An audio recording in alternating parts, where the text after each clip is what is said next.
Bueno, ya estamos grabando. Los y las saludo, espero se encuentren muy bien. Vamos a iniciar con la clase de hoy. Recuerden que todo el material está disponible en el aula virtual y que ante cualquier pregunta tienen mi mail para consultarme.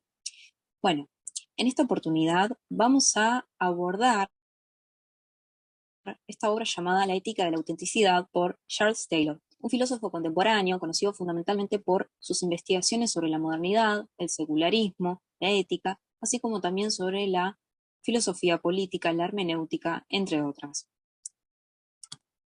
Antes de iniciar con el primer capítulo, vayamos a la introducción con la que estamos trabajando para poder tener un primer acercamiento a Taylor. Bueno, para comenzar, La ética de la autenticidad es el último libro publicado por el filósofo que podríamos presentarlo como la culminación de una obra mucho más extensa, de 1989, llamada Las fuentes del yo, la construcción de la identidad moderna, en la cual Taylor lo que hace es sintetizar algunas de sus principales preocupaciones filosóficas en torno a la vinculación de las invenciones cualitativas de la idea de bien con la identidad personal y colectiva, la matriz lingüística y social de las dimensiones de valor, el proceso histórico de desarrollo y transformación de las formas de moralidad, tanto personal como colectiva, así como también la indagación de la moralidad de las sociedades desarrolladas. Todas estas inquietudes, entonces, se articulan finalmente en la reflexión filosófica que hoy nos convoca, y en concreto desde las tradiciones fenomenológicas, hermenéuticas de la teoría y de la teoría crítica.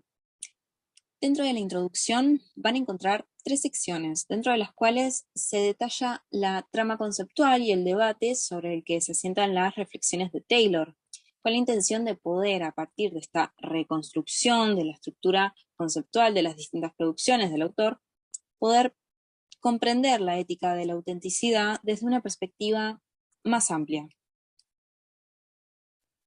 Este análisis que tenemos aquí presente de Carlos Thibaut tiene la intención de sostener la idea de recuperar las fuentes olvidadas de lo moral, fuentes que, según Taylor, el liberalismo, el racionalismo y naturalismo de la moral son los que nos han alejado de nuestras prácticas morales en la vida cotidiana y de los marcos de valores en los que constituimos nuestra identidad, al punto tal de que la pregunta por quiénes somos es algo que hasta no sé si es incapaz de explicar, al punto tal de que toda práctica de vida o comportamiento es aceptable a partir de la perspectiva de imparcialidad liberal. Y todo esto da lugar a que tanto nuestra moral pública como privada quede desarticulada. Y acá es donde se anida la principal raíz de nuestros problemas morales. En todo esto, lo que estamos presentando, ¿no? Podemos percibir ciertos rasgos en común con otro tipo de reflexiones anglosajonas contemporáneas a Taylor. Por ejemplo, el neopragmatismo de Rorty, o también el neoaristotelismo de Williams o MacIntyre, como así también rasgos de los comunitarismos, por un lado de Sandel y por el otro de Walzer. En fin, otras reflexiones filosóficas con las que Taylor lo que comparte es una sospecha hacia la epistemología de la modernidad, con un acento sustantivo en la dimensión moral, es decir, el bien frente al deber y lo justo, y el valor frente al procedimiento. De esta manera, la postura de Taylor, al igual que, por ejemplo, la de Rorty o Walzer, rechazan cualquier tipo de intento de regresar a ese viejo mundo perdido de la modernidad. Tenemos que destacar, igualmente, que si bien Taylor arriba hacia la tarea de poder indagar sobre el estado moral de nuestra identidad en nuestro tiempo, este análisis que el autor realiza lo hace situándose como defensor de las ideas e instituciones que definen a la modernidad, como por ejemplo la de democracia, la de derechos, la de libertad e igualdad.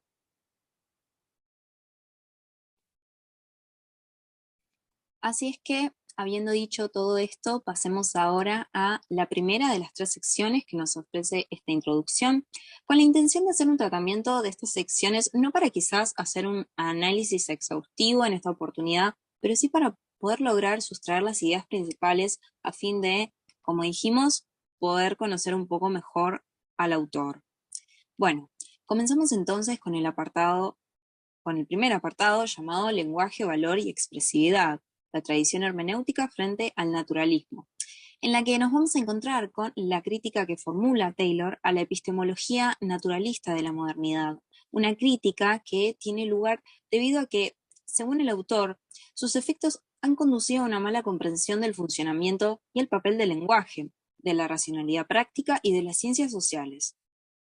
Toda esta crítica toda una crítica, ¿no?, que se va a realizar a partir de la cual se va a desplegar la perspectiva hermenéutica de Taylor. Vayamos un poco sobre estas cuestiones.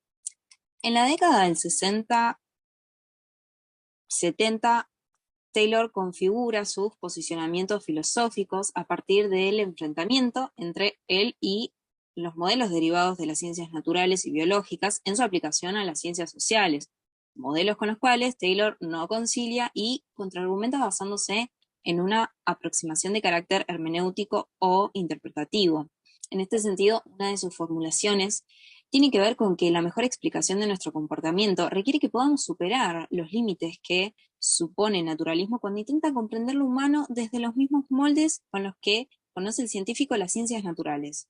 Ese naturalismo que opera desde la perspectiva observadora, tercerizada y descartando como irrelevante el elemento de la autointerpretación. En este sentido, la distancia entre esta perspectiva y la de Taylor es significativa, siendo para la interpretación un elemento no solamente relevante para la comprensión humana, sino definitorio, ya que las interpretaciones de la acción humana y de los motivos de cada acción están atravesadas por valoraciones y ponderaciones cualitativas, de manera que no es una preferencia que se da por sobre otra meramente, sino que esos motivos o esas preferencias se materializan en la expresión de los mismos en un lenguaje valorativo, y por lo tanto, allí es donde radica la importancia del lenguaje como elemento esencial para comprender los actos, los motivos y la identidad del sujeto. Es así como el papel de la hermeneuta en todo esto tiene un doble movimiento. Por un lado, el de una propuesta de mejor interpretación, y por el otro, un movimiento de crítica social del naturalismo. Esto nos lleva finalmente a la formulación por parte de Taylor de una interpretación holista de la sociedad, en la que pasan a primer plano los elementos culturales por medio de los cuales la sociedad define su identidad como estrategia teórica, para enlazar una reconstrucción del concepto de valor y su articulación y expresión con un lenguaje moral sustantivo. Bueno, si continuamos ahora con la siguiente sección, dentro de ella lo que se concreta es este debate que venimos comentando, pero desde el ámbito estrictamente ético y político, desde una crítica al atomismo de la filosofía moderna y la propuesta de Taylor de una epistemología ética, seguido de una mención al tono problemático del realismo moral que revista la explicación de la sustantividad de los marcos culturales en los que definimos de manera valorativa nuestra identidad, como propone Taylor. Bueno, para referirnos a la crítica de las epistemologías empobrecidas de la modernidad, como la llama Taylor, tenemos que tener presentes dos ideas. En primer lugar, lo que Taylor denomina como el atomismo de la filosofía moral y de la política de la modernidad. Y en segundo lugar, su concepción de un nuevo y problemático realismo ético. En cuanto al atomismo de las teorías contractualistas de la modernidad, la crítica que realiza Taylor tiene que ver con la idea de que bajo todo derecho subyace el reconocimiento del valor moral de aquel a quien los derechos se le atribuyen. En este sentido, el reconocimiento de un sujeto moral de los derechos implica a su vez un reconocimiento ulterior de que determinadas ideas de bien pueden explicar la formulación de la idea de justicia y de que por lo tanto solo la articulación valorativa puede explicar esta dimensión de lo justo. Y esto es importante porque se contrapone con la propuesta moderna y más específicamente la propuesta del contractualismo clásico, ¿no? Esta propuesta que comprende una prioridad de lo justo por sobre lo bueno. Es aquella propuesta que piensa, según Taylor, al sujeto como quien elige determinados bienes o normas totalmente al margen de horizontes sustantivos de valor y únicamente en base a su racionalidad argumentadora.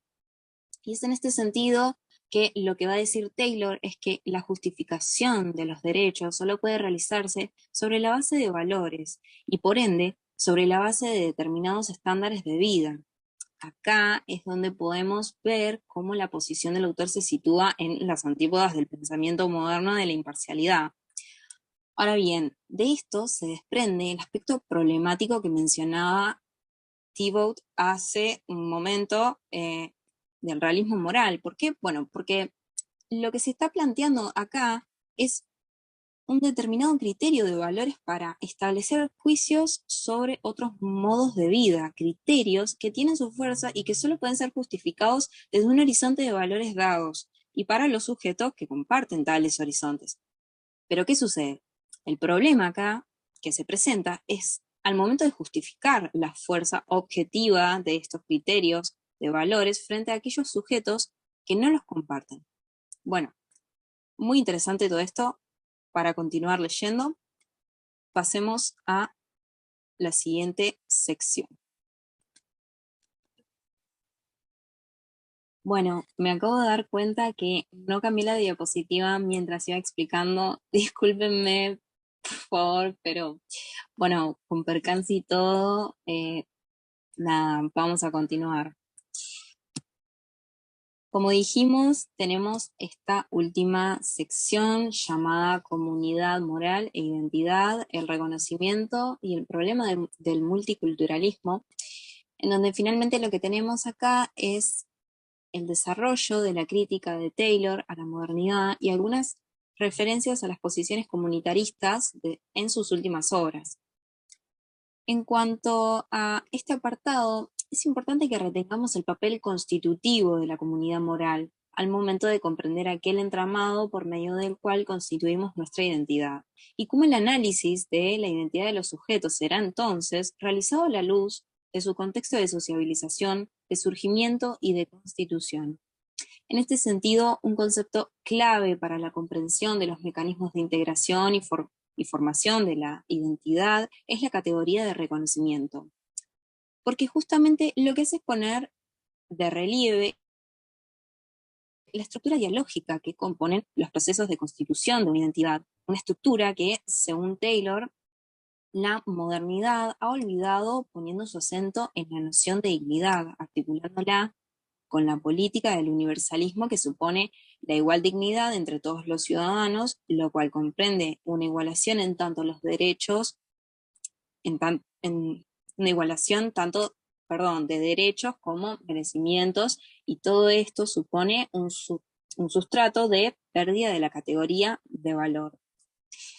Y es en línea con esto que los esfuerzos del autor se articulan en base a encontrar dentro de la idea de una política de reconocimiento igual la base de una reconceptualización de la esfera pública, que atienda a las demandas de igualdad, al reconocimiento de las particularidades, en cuanto a las tradiciones culturales o las formas de identidad históricamente constituidas en diferentes culturas.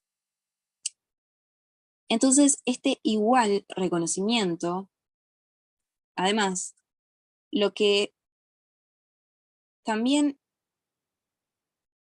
permite es evitar caer en el peligro del universalismo de la dignidad, que se sostiene a partir de la premisa de comprender cualquier modo de vida y forma de identidad como igualmente valioso en sí mismo por el hecho de su diferencia, pero que no son más que, al fin y al cabo, políticas que entienden la identidad como el resultado de un mero intercambio. Y es en cuanto al supuesto moderno de la dignidad como derecho que Taylor intenta pensar esta noción de dignidad desde una categoría de valor, es decir, resignificando esta palabra, entendiéndola como una capacidad que compartimos todos los sujetos, un potencial que tiene el ser humano que tiene que ser respetado igualmente para todos, y que su surgimiento, desarrollo y proceso de constitución también son elementos centrales. Insisto, todo lo que venimos trabajando de manera general está desarrollado al detalle en la introducción. Así que, habiendo dicho todo esto, ahora sí pasamos al primer capítulo de la ética de la autenticidad.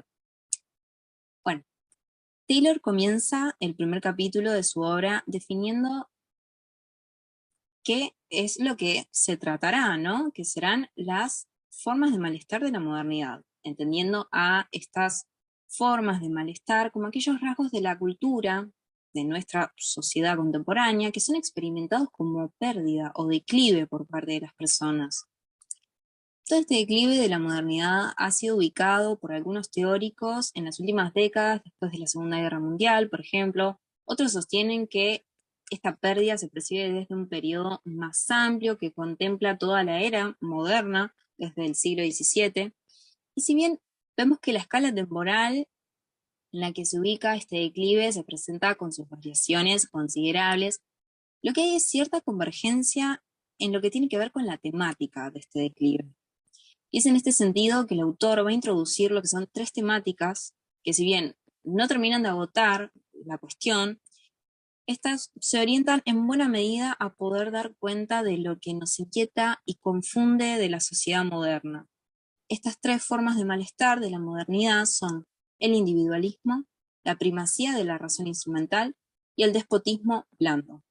Vayamos una por una.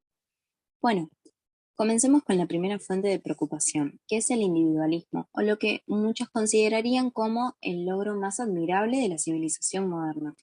Logro que ha configurado un mundo en el que las personas eligen por sí mismas sus propios modos de vida y deciden qué convicciones adoptar, y determinan sus vidas a partir de una variedad de formas de articularlas muy diferentes entre sí, y además amparadas desde sistemas legales. El individualismo es algo a lo que muy pocos desean renunciar, nos comenta Taylor. Es más, hay muchos quienes piensan que está incompleto, que hay disposiciones económicas, modelos de vida familiar y nociones tradicionales que todavía restringen demasiado nuestra libertad de ser nosotros mismos. Pero hay otros quienes se muestran un poco más ambivalentes en este sentido.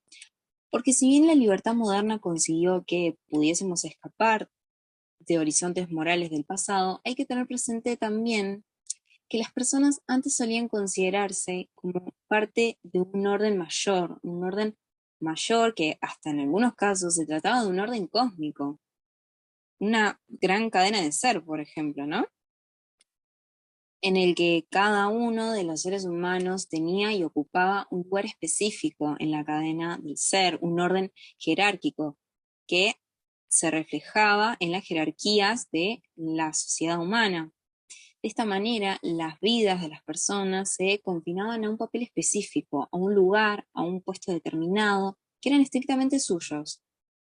Pero lo que sucedió con la libertad moderna es que ella arribó gracias al descrédito de estos órdenes. Y es de esta manera que se configura cierta tensión entre aquellos órdenes que nos limitaban, pero a la vez daban sentido al mundo y a las actividades de la vida social.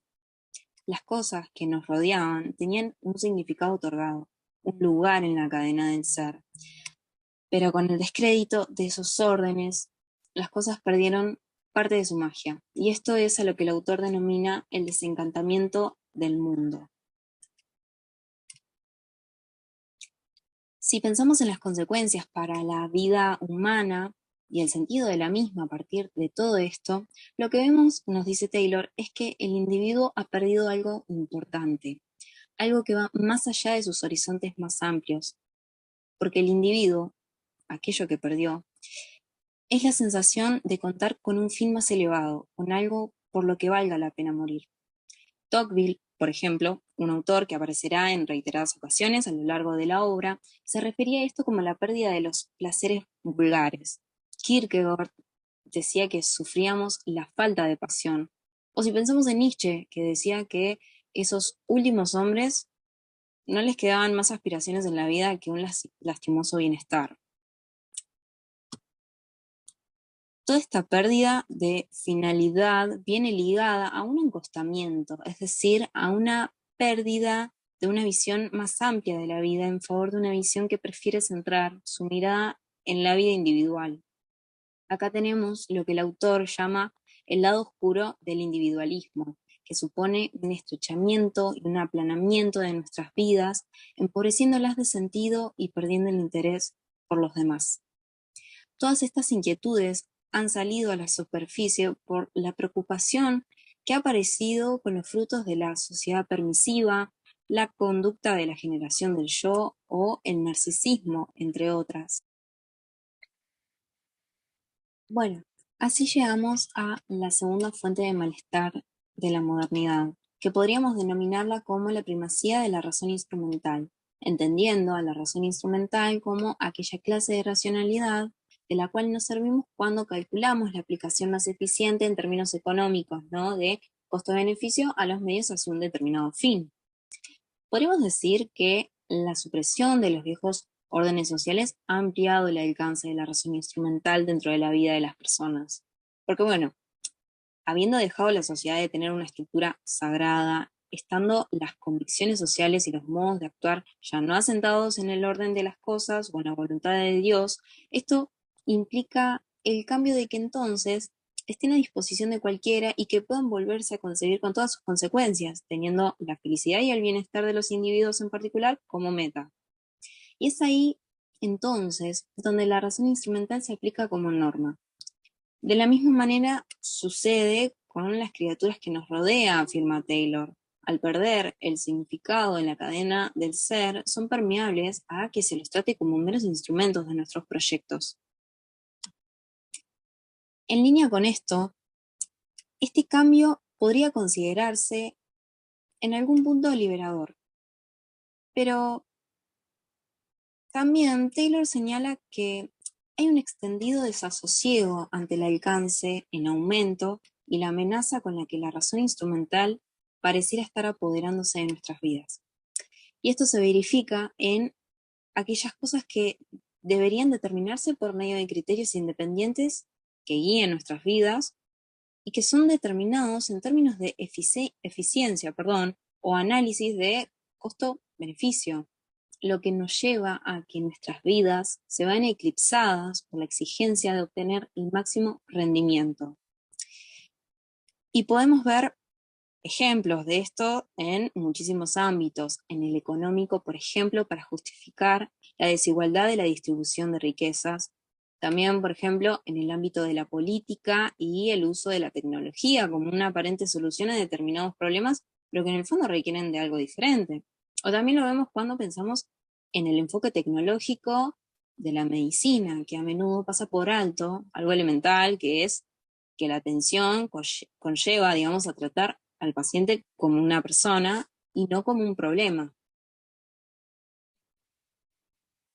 Otro aspecto relevante en cuanto a la tecnología es el lugar dominante que ocupa en la contribución al aplanamiento y estrechamiento de nuestras vidas. Que esto no es nada nuevo, es algo que podemos registrar hace casi 2 siglos a partir de los postulados de Marx en el Manifiesto Comunista, quien observó en sus análisis estos resultados del desarrollo capitalista que se expresan muy bien en esta frase, ¿no? Todo lo que es sólido se desvanece en el aire. Pensemos también en Albert Borgman, que nos habla del paradigma del artefacto, que tiene que ver con la idea de que cada vez más nos abstenemos de nuestro compromiso con nuestro medio y terminamos buscando productos destinados a proporcionarnos un beneficio que es restringido. O si traemos nuevamente a Nietzsche cuando decía que aquella promesa de liberación de la tecnología podría degenerarse en una consecución de un frívolo bienestar. O si pensamos en Hannah Arendt y la idea de lo efímero de los objetos modernos de uso.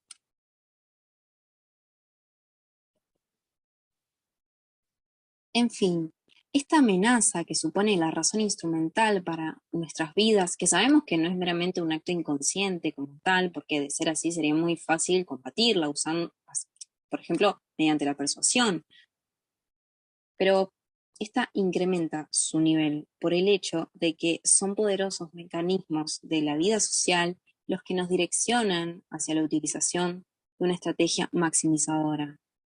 Weber denominó a estos mecanismos impersonales como la jaula de hierro, y muchos otros teóricos han concluido de todo esto que estamos totalmente desamparados frente a todas estas fuerzas, o desamparados mientras no desmantelemos las estructuras institucionales del mercado y el Estado.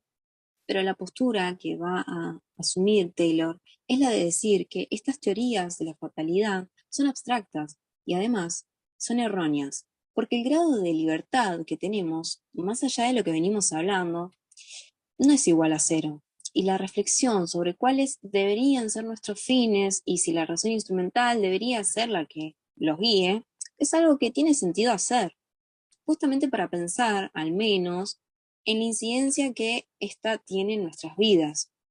Pero por sobre todo, estos análisis caen en el error de pensar el cambio como una cuestión de actitud de los individuos particulares.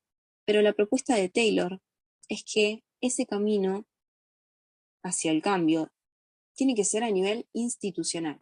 Y todas estas consecuencias son la puerta de entrada hacia un nuevo peligro, que es una nueva forma de despotismo, un despotismo blando, en donde, según el autor, el gobierno será suave y paternalista, hasta quizás mantenga formas democráticas, con elecciones periódicas, pero todo regido bajo un inmenso poder tutelar, sobre el cual los sujetos no tendrán algún tipo de control. Tocqueville consideraba ante esto que la única defensa consistía en una cultura política en la que la participación se valore tanto en los diversos niveles de gobierno como en las diferentes asociaciones. Pero el problema que señala Taylor acá es que el atomismo del individuo que lo empuja a quedar absorto a sí mismo es el mayor militante en contra de esto, dando lugar a un círculo de despotismo blando. Al disminuirse la participación, al extinguirse las asociaciones laterales y estando el ciudadano individual solo frente a un Estado burocrático que se impone, se consagra este círculo vicioso de despotismo en la desmotivación del ciudadano. Y si esto es efectivamente así, estamos ante el peligro de perder el control de lo que Tocqueville llamó nuestra libertad política.